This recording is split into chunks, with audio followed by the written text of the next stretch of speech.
Turks, Cenk and Kasparian with you guys, and already we've got new members. You know why? The chitter chatter. People across the internets are buzzing about what kind of a spectacular show we're gonna do. So hence Kevin Randall and Garrett Vandenberg already signed up. They hit the join button below the video. It's called Join. That's how you join on YouTube, tyt.com/join everywhere else. Casper, how you doing? I'm doing well, Uygur. How you doing? Pretty good, pretty good. Okay, so we've got amazing news. I think let's let them have it. We do. Let's let them have it. Obviously, we're going to get into the Trump FBI issue. Lots of a huge portion of the show is dedicated to that.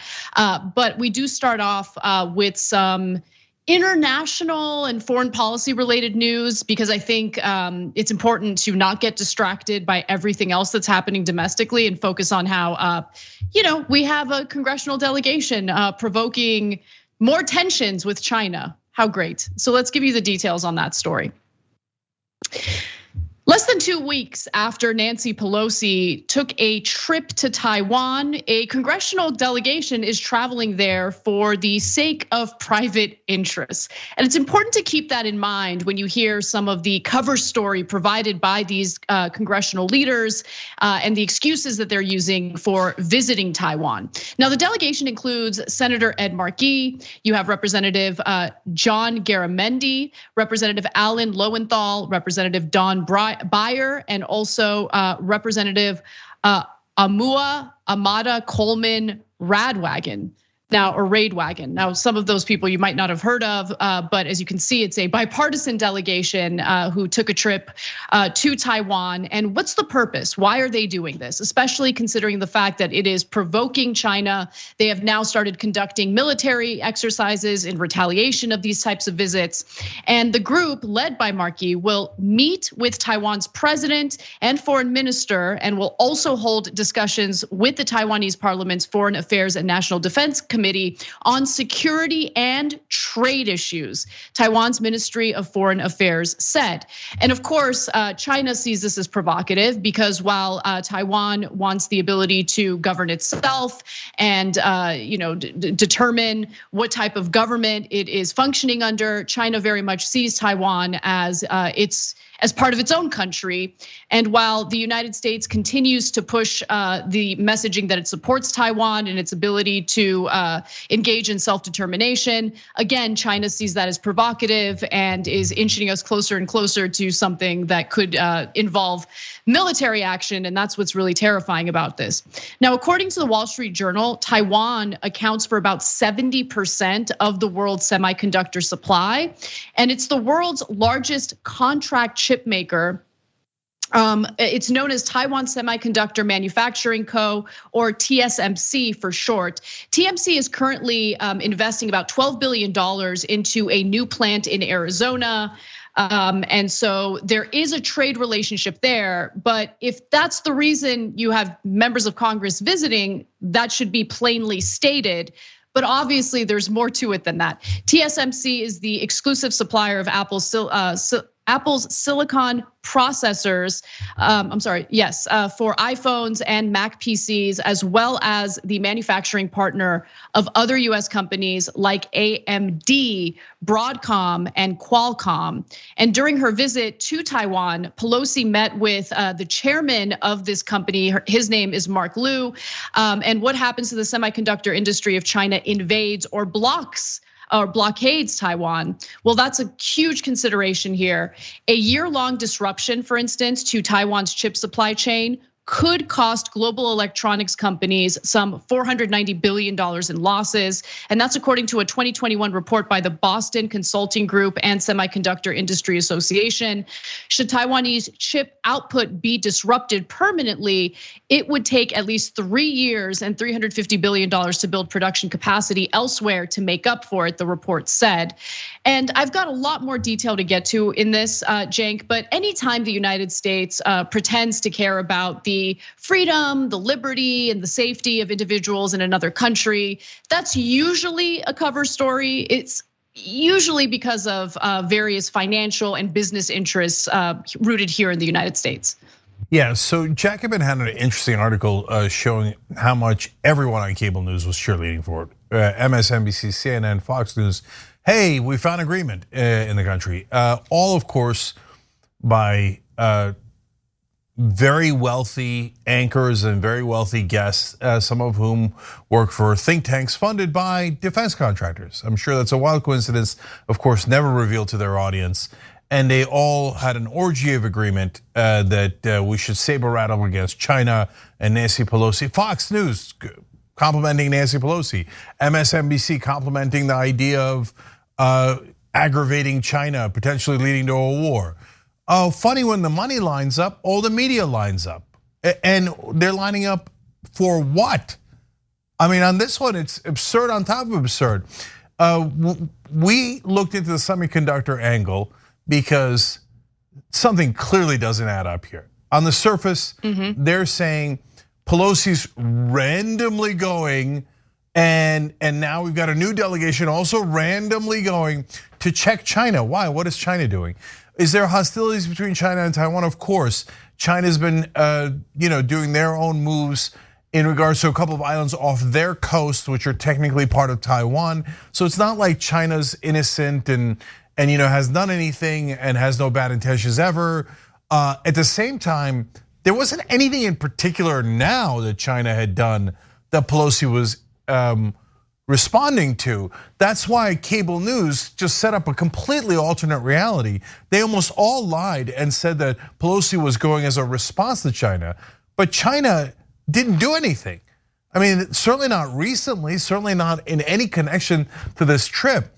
So in Washington, it's always the money. One, defense contractors need a new threat, whether any hostilities break out or not. It's a good excuse to build more weapons. And then the CHIPS Act just passed. It has to do with semiconductors. 70% of the semiconductor industry, as Anna just pointed out, tied to Taiwan. I don't know yet exactly what the answer is, but it would be surprising if that didn't have something to do with it. Yeah, it seems like, look, anytime there's some nonsensical foreign policy move or something done by leadership that doesn't appear to be the most diplomatic, it's usually done on behalf of their corporate donors and corporate interests. What I want to understand a little better is why it is that we need a foreign corporation to invest in a semiconductor manufacturing plant here in the United States when Congress just allocated a ton of taxpayer money to essentially do the manufacturing here in the United States. Like, listen, nothing against Taiwan, but the whole idea of doing this was supposed to make us a little more independent, especially after we saw how incredibly fragile our supply chains really are, certainly during a global pandemic.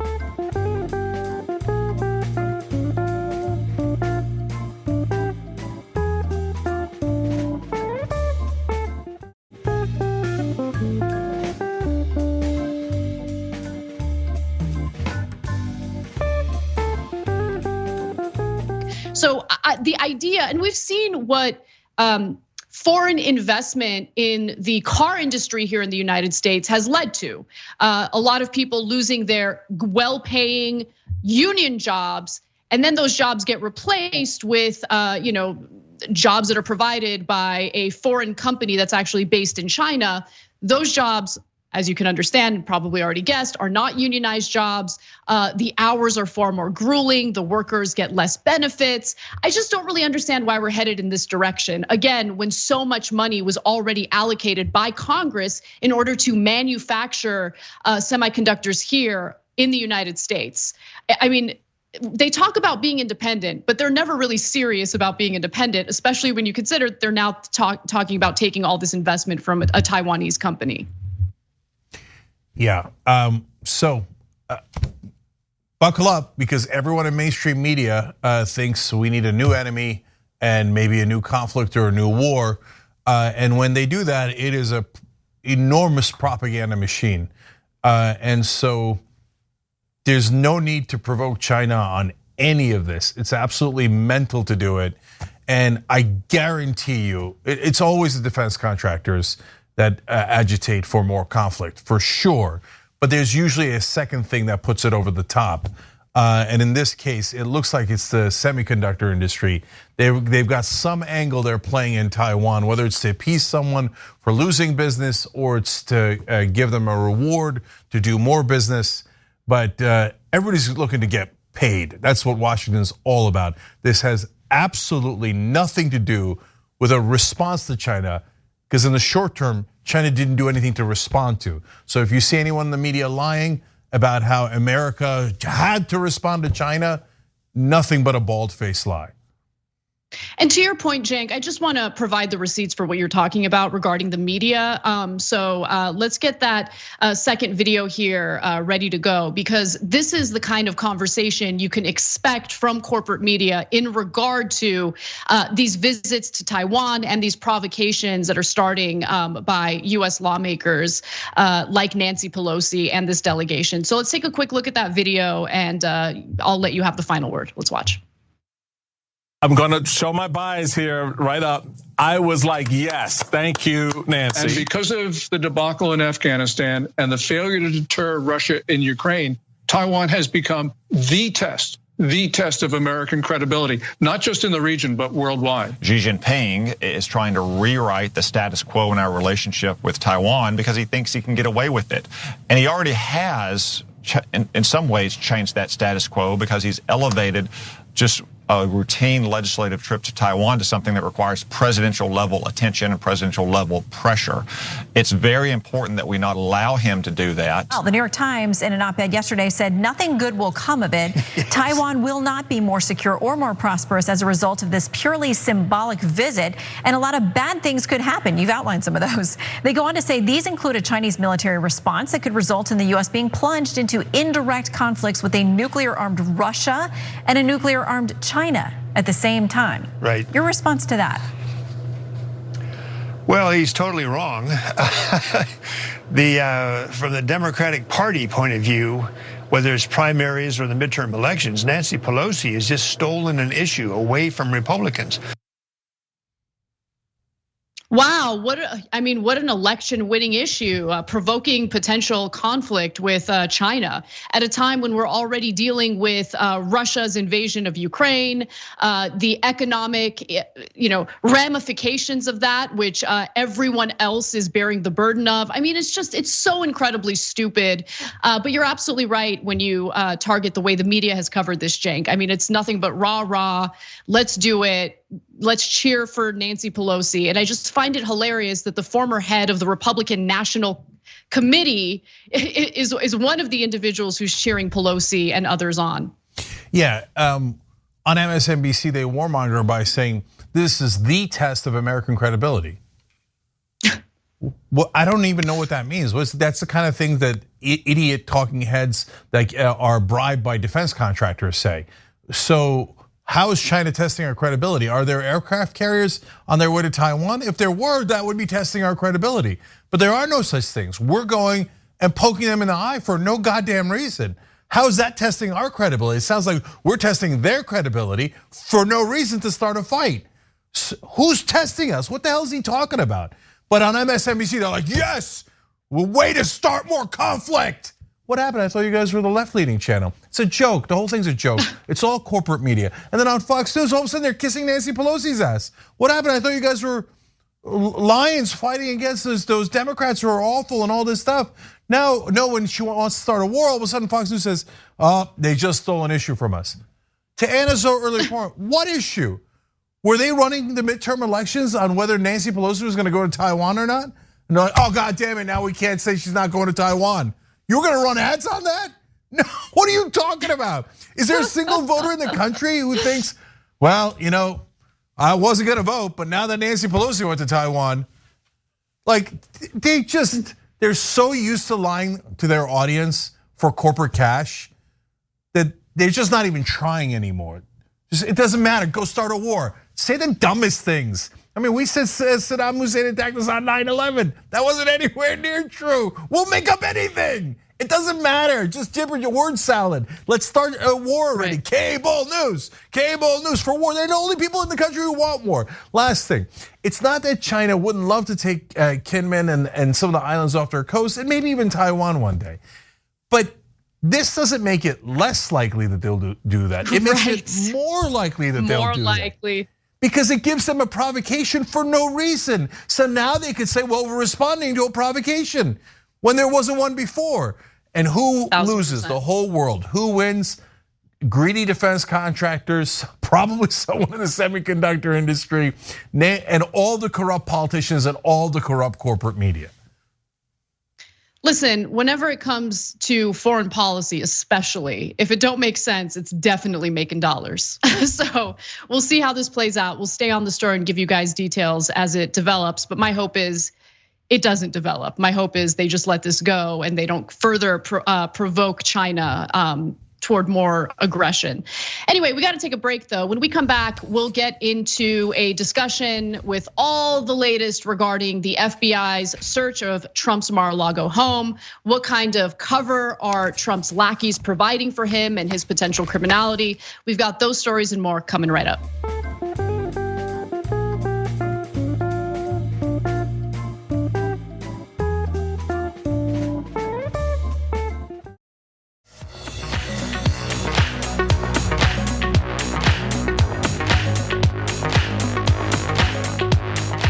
All right, back on TYT, Cenk, Anna, Eddie LaChica, Robert Ferrante, Leif Gurr, and Mika Chan. We're all doing the show together today because they all just became members by hitting the join button below the video on YouTube. You guys are amazing, American heroes. We appreciate it. You're helping us spread the truth to the best of all of our abilities. Everybody else out there, tyt.com/join. Come be a hero today. Casper. Let's get to our next story. My life was put in danger. Former FBI agent turned Pennsylvania Congressman Brian Fitzpatrick appearing on Face the Nation after the FBI and DHS joint warning was released on Friday. Among the threats was a plot to place a so-called dirty bomb in front of FBI headquarters, as well as online posts calling for civil war and armed rebellion. The bulletin capped off a tense week for the nation's top federal law enforcement agency. Federal officials are warning the FBI, DOJ, and even some members of the judiciary that there are credible and violent threats against them.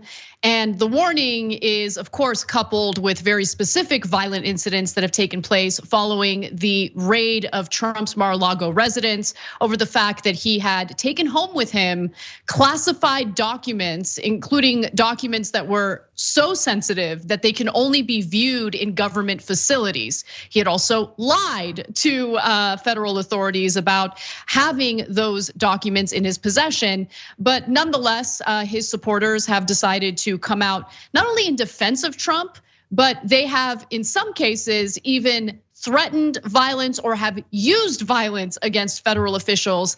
And I want to talk a little bit about that in more detail. Now, just as a refresher, the raid led authorities to more than 24 boxes that contained 11 sets of classified documents, some of which were labeled top secret, okay? And so following these threats, in a memo that was obtained by Ken Klippenstein over at The Intercept, the FBI and DHS issued this joint intelligence bullet warning of these threats of domestic violence. For instance, a gunman on Thursday attacked an FBI office in Cincinnati, a story that we talked about in great detail. And the Department of Homeland Security distributed an intelligence bulletin to law enforcement around the country that warned of, quote, an increase in threats and acts of violence, including armed encounters against law enforcement, judiciary, and government personnel after the search. Also, the FBI and the DHS have obtained or observed, I should say, an increase in violent threats posted on social media against federal officials and facilities, including a threat to place a so-called dirty bomb in front of FBI headquarters and issuing general calls for civil war and armed rebellion. And I should also note that in a story that broke a little later today, there was a man in Pennsylvania, a Trump supporter, who was arrested for making very specific threats of violence against against the FBI.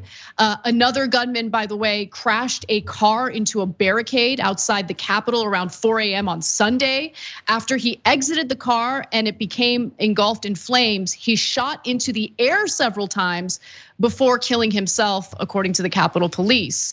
And then there's one other thing I wanted to mention before I go to you, Cenk, and that's the fact that Breitbart decided to publish the names of FBI agents who were there at Mar-a-Lago as the raid was taking place. And of course, considering the sensitivity of this topic and the rabid Trump supporters who are willing to carry out acts of violence, this is a way of intimidating FBI officials and putting their lives in jeopardy, really. Breitbart published the names of FBI employees involved in Monday's search. Breitbart reported that FBI gave 2 receipts listing the seized items to Trump's attorney. The longer receipt was signed by FBI special agent. We redacted it. I didn't want to share their names here. And the shorter receipt was signed by another person we redacted and includes redacted. Breitbart's article stated, while not redacting the names, of course, it is unclear who that person is and the handwriting is not the clearest, Breitbart wrote at the time. So Cenk, you talk about this all the time, the idea of stochastic terrorism, but let's also keep it real. In the last week, we've seen very real attempts by the extreme right wing to carry out serious acts of violence. And this has been ongoing. It's not like this Trump raid is the first time we've seen it. Obviously, January 6th is another example. We've seen instances of right-wing gang members in this country ambush cops and shoot them as they're in their police cruisers. This long-standing notion that the right wing is pro-law enforcement is laughable, to say the least. They're pro-law enforcement as long as law enforcement is raining terror on the left or people of color.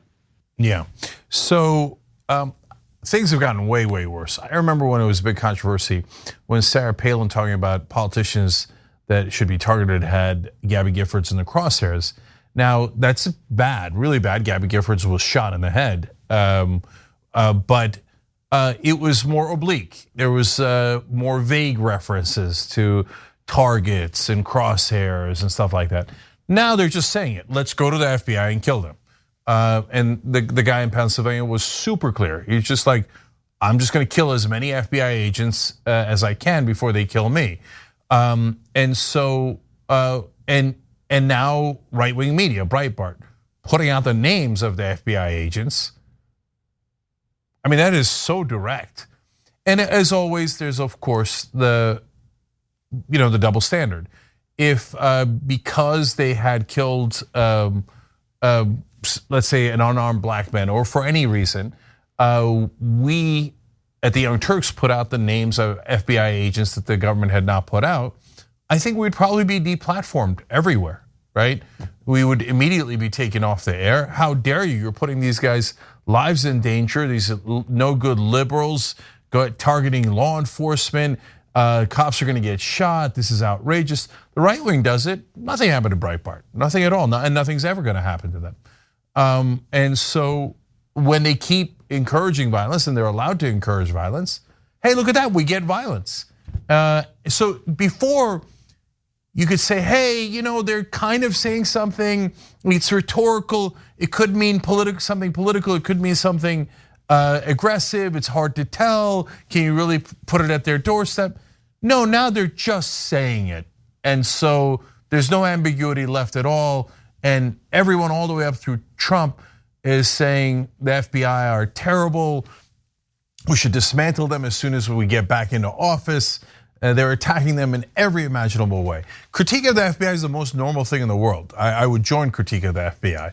But saying here's their names and somebody should go do something about it is not a legitimate political critique. That's putting their lives in danger. The right wing does it all the time and there's never any ramifications. Yeah, and let me just add a little something to that, because you mentioned the importance of critiquing the FBI, and certainly the FBI has a lot of room for critique and criticism, especially given its terrible history and taking part in orchestrating coups of democratically elected leaders, stuff we talk about on the show all the time. But I've seen a lot of to be generous, I'll just refer to them as the brain dead leftists in this country who will take someone like Marjorie Greene saying defund the FBI and be like, based, Marjorie Taylor Greene's so based. Yeah, except let's really understand what they want here.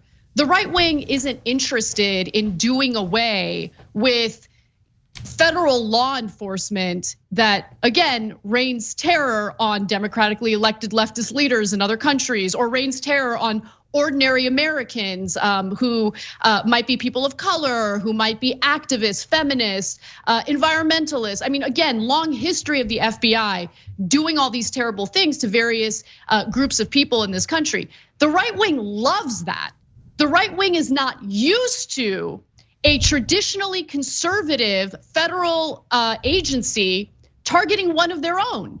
And so when they call for defunding the FBI, what they're really calling for is ensuring that the FBI continues to demonize and focus all of its energy on going after left-wing groups, while completely leaving the right wing alone, or more importantly, providing cover for some of the potential criminality that the right wing engages in this country. Yeah, and so, look, I just had a conversation with Brianna Joy Gray about this, and my point is that you want to have a legitimate discussion about how much funding the FBI should have, how large should their scope be. Great, I'm happy to have that at another time. But right now, when you say, oh, let's delegitimize the FBI, as they're finally holding someone in the elites accountable. Yes, Donald Trump, former president of the United States, a so-called billionaire, is among the elites. And for the first time, we have the FBI holding him accountable. It's a good start. I wish they would hold all politicians accountable, right? And we can work towards that. But to jump in and go, how dare you hold the elites accountable for the first time in your history, let's shut it down now, is obviously absurd, okay? And last thing is, on the doxing issue, I mean, Taylor Lorenz, if she put in something about a flower in the neighborhood of someone's cousin's neighbor, they'd be like, oh my God, she doxed. I can tell that flower's over there, there's a cousin's connected to the neighbor who's connected to that guy, she doxed, right? And then right wing goes out of their minds, as if that's the most important thing. Here, Breitbart doxes FBI agents as people are threatening to shoot them left and right. Everybody's like, oh, everybody in the right wing is like, oh no, that one's no big deal. Yeah. They're not even trying to make sense. Exactly. Well, I do want to reset and get into the Trump part of this, because his inflammatory language continues despite the fact that there are credible violent threats and already violent actions toward federal officials over this raid.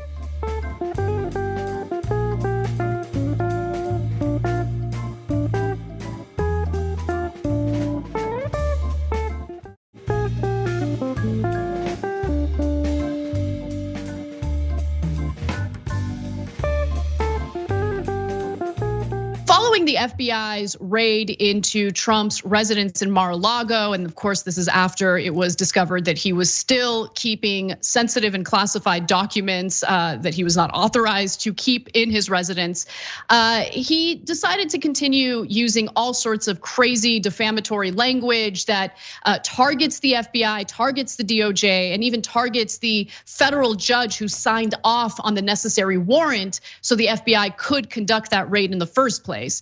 And that inflammatory language has consequences because, as we've seen, some of his supporters have already carried out acts of violence. Some of his other supporters have specifically said that they're going to carry out acts of violence, like one individual in Pennsylvania, and they've been arrested as a result. But the inflammatory language continues. He says on Truth Social, for instance, and this was over the weekend, oh, great. It has just been learned that the FBI, in its now famous raid of Mar-a-Lago, took boxes of privileged attorney-client material and also executive privileged material, which they knowingly should not have taken. By copy of this truth, I respectfully request that these documents be immediately returned to the location from which they were taken. Thank you. So again, he wrote that on Truth Social, and I don't know if he's aware of this, but those aren't really, like, Truth Social isn't the official channel in which you request attorney-client documents to be returned back to you. But nonetheless, everything that he does is meant to direct hatred and violence toward the individuals who, again, legally raided his property after they obtained the warrant from a federal judge and after they had been working with Trump for months to get, like 2 months ago. Bro, you gotta hand over these documents. Like, you gotta do it. You can't, let's stop playing this game. 2 months pass, he refuses to do it. And yeah, the FBI gets that warrant and they conduct the raid, but he makes himself out to be some sort of victim. By the way, it has not been confirmed that they took documents pertaining to attorney-client privilege, and I would take anything Trump says with a grain of salt. But he didn't leave it there. He also wrote, quote, just left a large gathering of people and all they could talk about was the complete and total stranglehold that the radical left Democrats have over the DOJ and FBI. The FBI is led, by the way, by Christopher Wray, who was appointed by Donald Trump and confirmed by Republican senators during his term. It shouldn't be that way. Nobody goes after BLM. You sure about that? Antifa or the rest, despite murder, beatings, and burning down large sections of cities. A very unfair double standard, he argues. They definitely won't attack the home of a former Democrat president, nor should they. It is all so out of control, great simmering anger. And so, again, the inflammatory language continues. Acts of violence are carried out, threats of violence are carried out.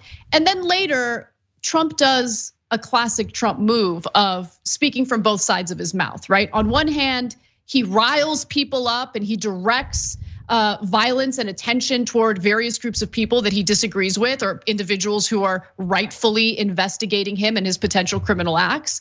And then he turns around and says, I'm willing to do whatever's necessary to calm everybody down. And he did that during an interview with Fox News Digital. Trump said he will do whatever he can to help the country after the FBI's raid of his Mar-A-Lago home last week, telling Fox News Digital that the temperature has to be brought down, while stressing that the American people are not going to stand for another scam. In fact, he says, people are so angry at what is taking place, whatever we can do to help, because the temperature has to be brought down in the country. If it isn't, terrible things are going to happen. So Cenk, he loves the violence, as we learned on January 6th, as violence was being carried out on his behalf and he refused to step in to stop it. Yeah. So I think you made him sound a little too sultry there, but it's my bad. It's more goofy than that. The anger is terrible. It's a simmering anger. Everybody should be super, super mad and do something about it. But I'm trying to bring the temperature down. Okay, trying to bring it down. But it is a scam, and no one will stand for this unjust scam again. And they should, if they are so angry, they should do something about it. But I'm the guy who's trying to cool things down. Okay, no, you're not. All you're doing is stoking the fires, and you love it. As Anna pointed out on January 6th, they told him, "Hey, look, these guys are attacking the Capitol," and he's told them, "Don't do anything." They said they're chanting about murdering Mike Pence, and his chief of staff came back in and told others, "President Trump approves." He didn't do anything about it. We're still having a conversation about this monster. And that's because, again, a giant percentage of the country likes monsters. After he didn't do anything about his supporters trying to murder his own vice president. In fact, he egged them on with a tweet. We showed you that as well. After he knew that the guy's life was in danger. I mean, the guy's a monster of monsters. He burned his ex-wife on a golf course for a tax cut. I mean, this guy, there's no bounds to him. And yet, a third of the country at least goes, if there's one politician we know is definitely not lying, it's Donald Trump.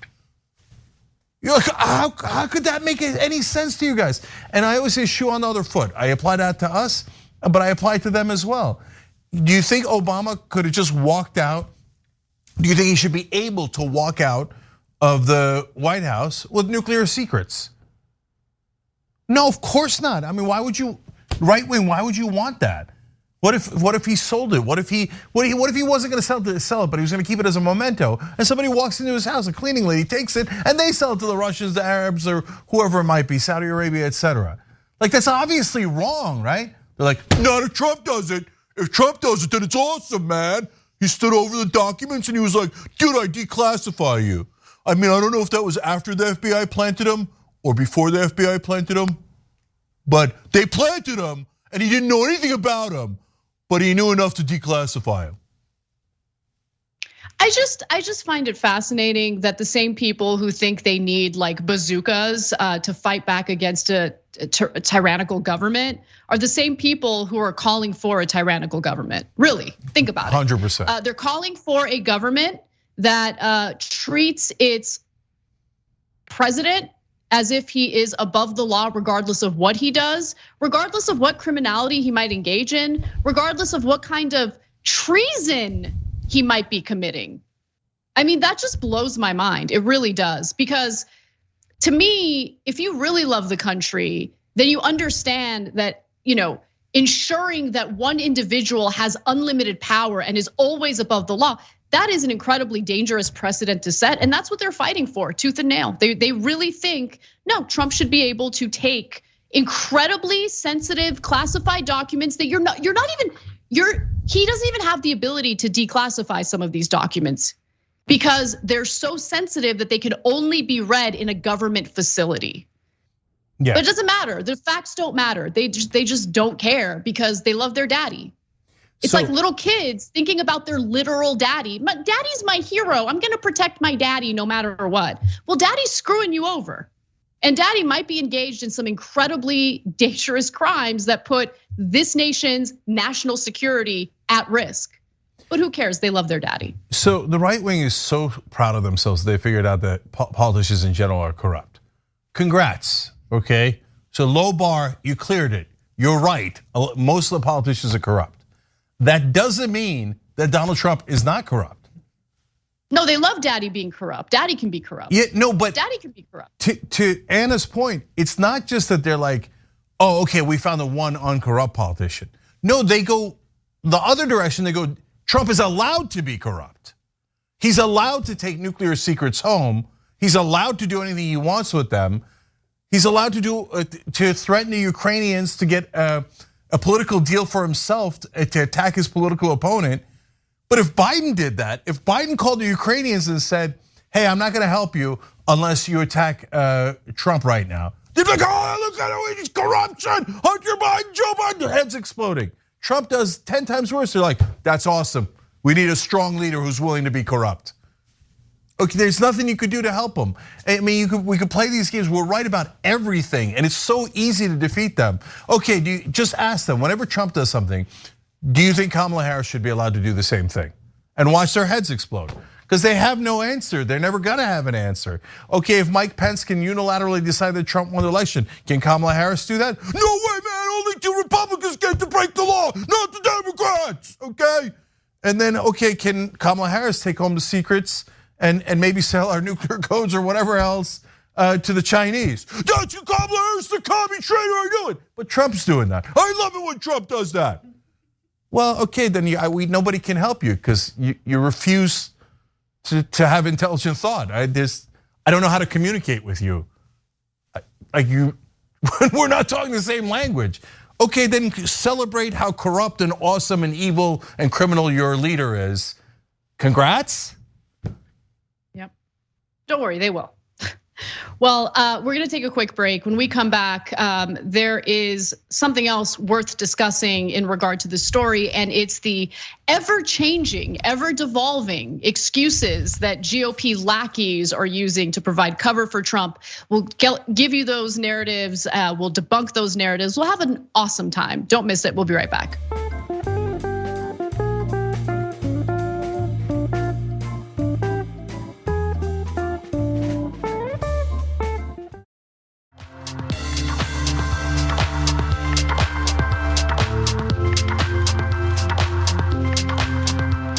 Back on TYT, Cenk and Anna and Lisa with you guys. Lisa, 2 years just became a member, and Mayday renewed their membership. So thank you guys, we appreciate it.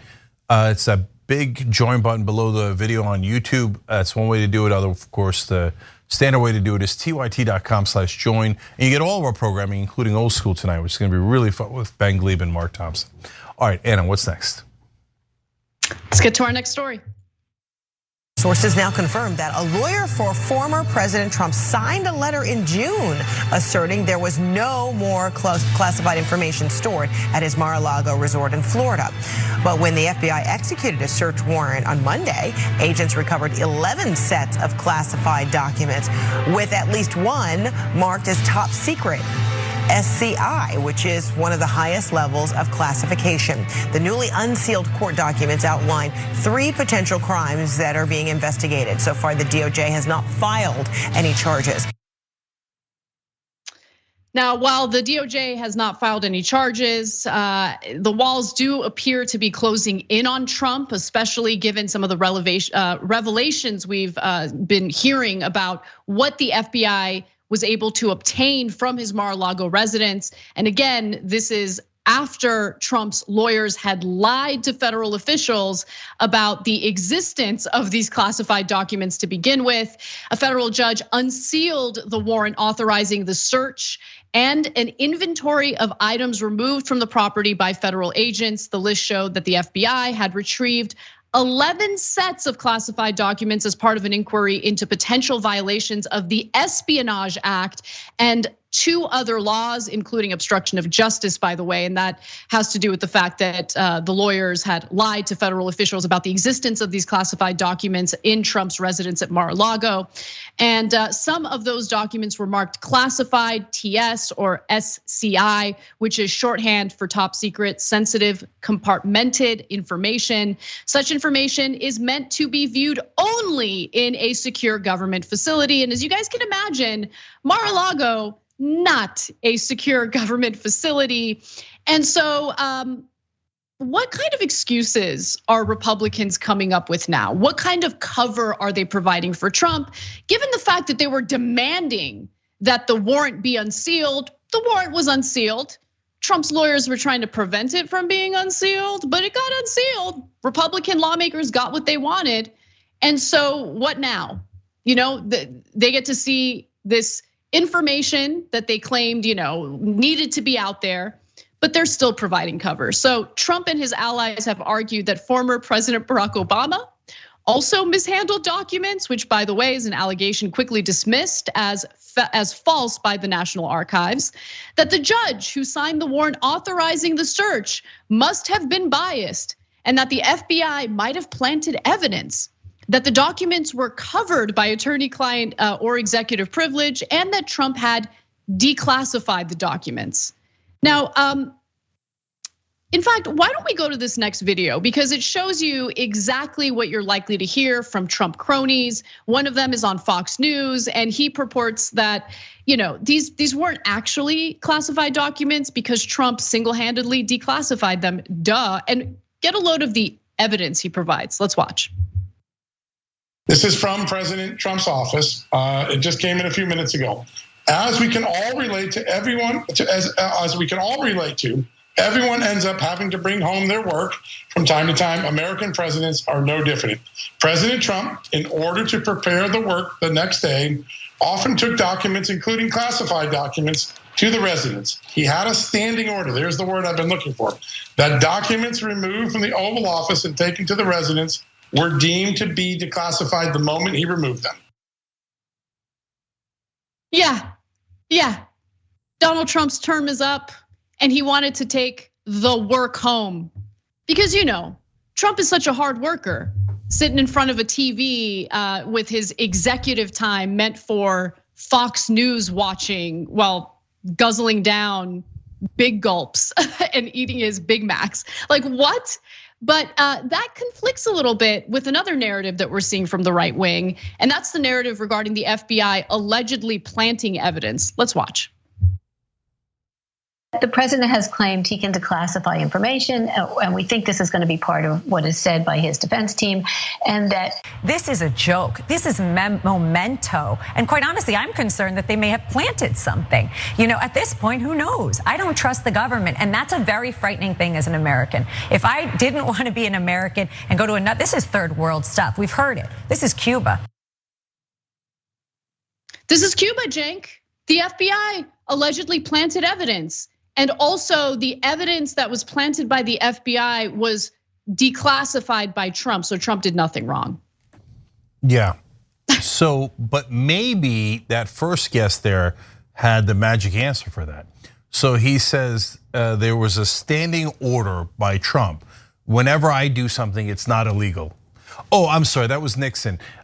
Trump's was the same thing, but for these circumstances. Whenever I take top secret documents that, by the way, are not legally allowed to leave a certain building, even if it's the president, it doesn't, the previous laws do not matter. I can take them home and they are by definition declassified, okay? So that way he's saying, I didn't even have to look at them. I didn't even have to know what was in them. I don't have to do anything. They're just all declassified, okay? Maybe that could help explain how they would be declassified if the FBI planted them. Because if the FBI planted them, Trump never looked at them, so he never declassified them. Wrong. They're at Mar-A-Lago. If anybody brings anything over to Mar-A-Lago, they're magically declassified. So the FBI, while they were planting the evidence against Donald Trump, accidentally declassified them because of his standing order. And that's why all of this makes sense. If you're a lunatic. If you're a lunatic, exactly. But like my point is, they don't even care if they have contradictory narratives to provide cover for Trump. I mean, we saw the same strategy following January 6th. It was Antifa. It was actually the intelligence community with provocateurs. Like they'll come up with anything they can think of. It was BLM, anything they can think of. And even if there are contradicting narratives, doesn't matter, because members of Trump's base will take whatever they prefer and they'll just run with it. And so it doesn't matter, this man can literally do no wrong in their eyes. All they need is the cover story they can run with. And I actually want to talk a little bit about how seriously Trump took the mishandling of classified documents when Hillary Clinton had a private email server, which, by the way, Hillary Clinton was investigated by the FBI. And the reason why her home wasn't raided by the FBI is because when that investigation was taking place during the 2016 presidential election, an incredibly sensitive time, she was cooperating with that investigation. 2 months prior to the raid in Mar-a-Lago, federal officials were trying to get Trump to just hand over the classified documents that an FBI informant alerted them to, but he refused to do so. And if you're not going to cooperate with an investigation, we should live in the type of society that holds you accountable, similar to how any other ordinary American would be held accountable. But Trump thinks he's above the law. And that type of mentality is further enabled by Trump's supporters. And what they're calling for is this extreme power concentrated in the executive branch for one specific person. And that goes against everything this country is supposed to be about, but they don't care. Because again, as long as daddy's in charge, they're happy.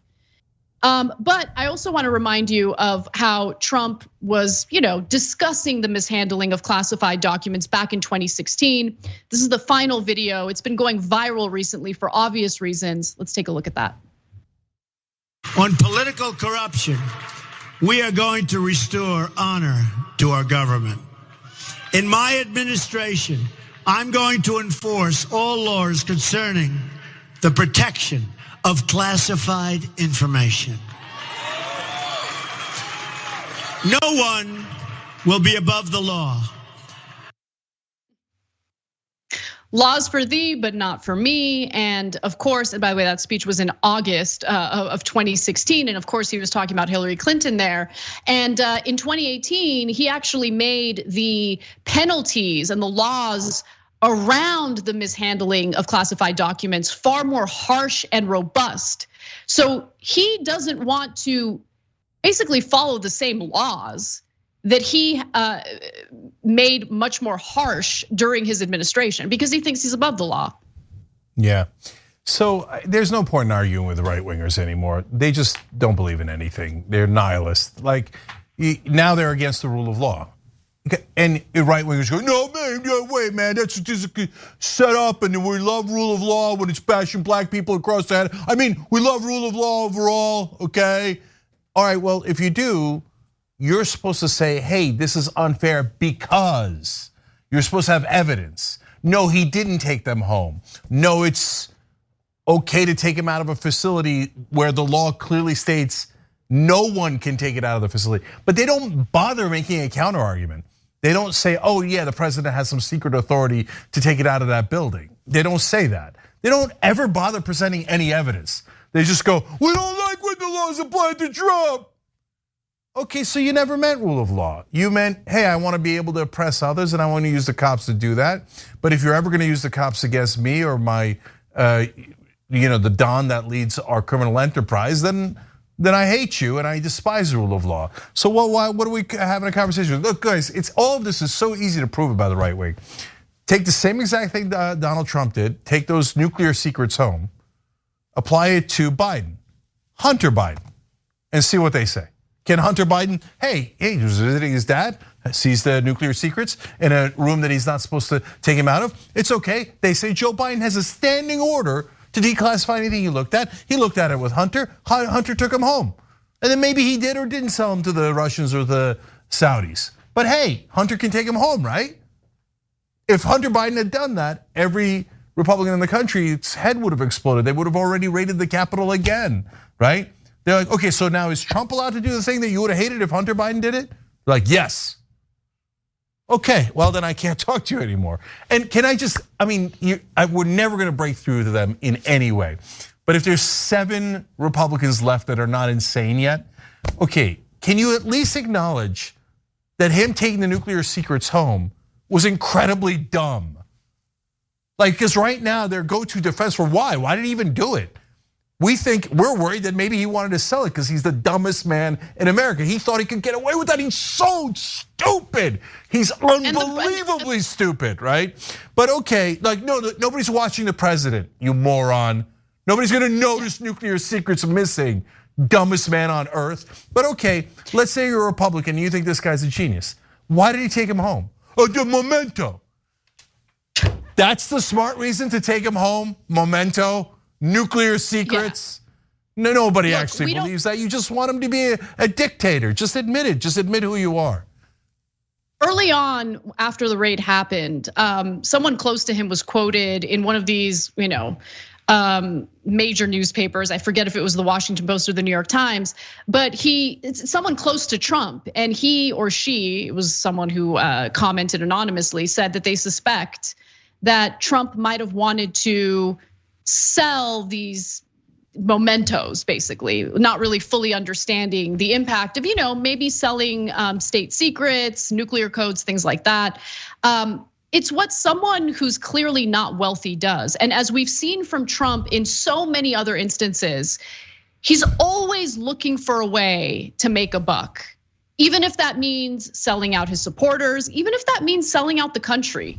So look, we can only speculate as to what he was planning on doing, but I want everyone to be treated as if the law applies to them. I don't want anyone to be held above the law, including Democrats. I don't care. I have no loyalty to Democrats. I have no loyalty to any damn politician. If they break the law, we should live in a country that puts country above your chosen daddy, right? And in this case, unfortunately, you have a huge portion of the country that puts Trump ahead of everything else, including the country and including the best interests of their own family, really. Yeah, no, we're just better than the right wing. We care about facts, we care about logic. So if it hurts your feelings, I don't care. Try to look into a fact for once in your life. Here, I'll prove it for the 1,000th time. Okay, if Bernie took home nuclear secrets as a memento, I would say, what are you, mental? Are you insane? Why the hell would you do that? That doesn't make any sense. You should be in a world of trouble for doing that, right? Meanwhile, because why? Because we're honest and we're rational. And we don't have this like sexual fetish with defending one guy, right? So if one of our own does something stupid, we call him out all the time on the show. But for you guys, listen to the excuse that Anna said that one Republican used there. Just when I thought they couldn't get any dumber. Trump was taking them home as a memento and might have sold pictures of it innocently. Oh, I was gonna sell this memento. Does it have the nuclear secrets on it? Oh, golly gee. Oh, I thought I was gonna get $100 for this memento. Did I get $2 billion instead? And you believe that? No, please. Republicans, Jesus Christ, have some self-respect. No one's that stupid. Are you? Are you that stupid that you would believe an excuse like that? Jesus.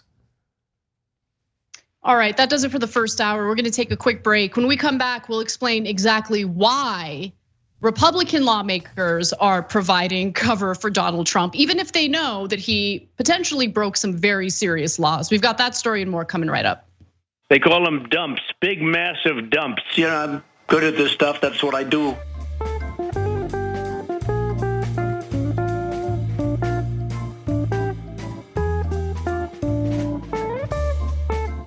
Thanks for listening to the full episode of The Young Turks. Support our work, listen ad-free, access members-only bonus content, and more by subscribing to Apple Podcasts at apple.co/TYT.